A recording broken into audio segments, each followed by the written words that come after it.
En fait, quand tu ne fais rien, en réalité, tu fais quelque chose.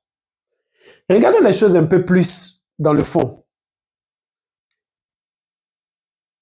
Quand tu ne fais rien, tu es assis, tu es paresseux, en réalité, qu'est-ce qui se passe? Tu es en train de faire quelque chose dans le sens où ta paresse là est en train de te pousser davantage dans ta galère, n'est-ce pas?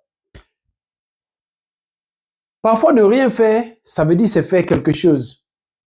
Par exemple, tu es dans une situation où la personne en face de toi est en train de te mettre en boule, la personne est en train de te pousser à bon, à fond, la personne est en train de te pousser à bout. Le fait de ne rien faire, c'est en réalité faire quelque chose. Parce que le fait de ne rien faire dans cette situation, ça veut dire que tu as pris, tu t'es calmé, tu l'as laissé faire ce qu'il a fait, puis tu ne l'as pas suivi. Tu te demandes bien pourquoi je te dis ça. Je te dis ça pour une raison simple. Pour une raison simple.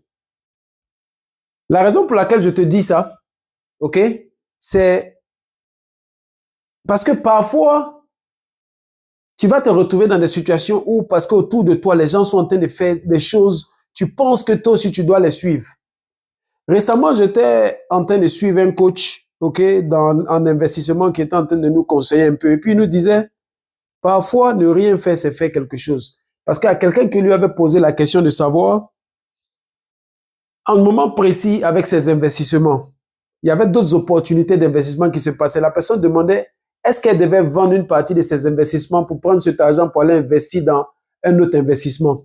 Et le coach lui a dit seulement, parfois, ne rien faire, c'est faire quelque chose.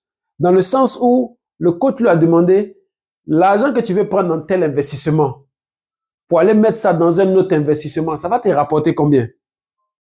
Donc, pose-toi la question de savoir l'investissement au Sahel là, est-ce qu'il y a un potentiel que ça puisse avancer, ok, plus que ce que tu allais gagner de l'autre côté.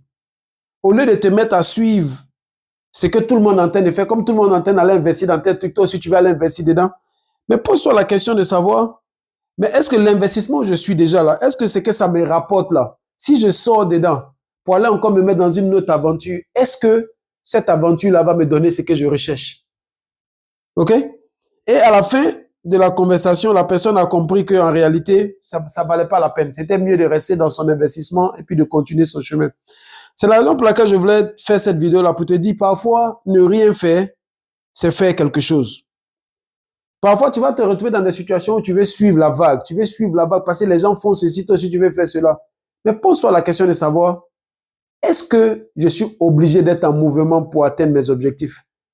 Est-ce que c'est pas mieux pour moi de rester calme et puis me concentrer sur ce que je fais? Parce que, rappelle-toi, ne rien faire, c'est faire quelque chose. Maintenant, c'est à toi de voir entre le fait que tu vas rester à ne pas faire quelque chose dans ce moment précis-là, est-ce que ça t'arrange plus par rapport à tes objectifs?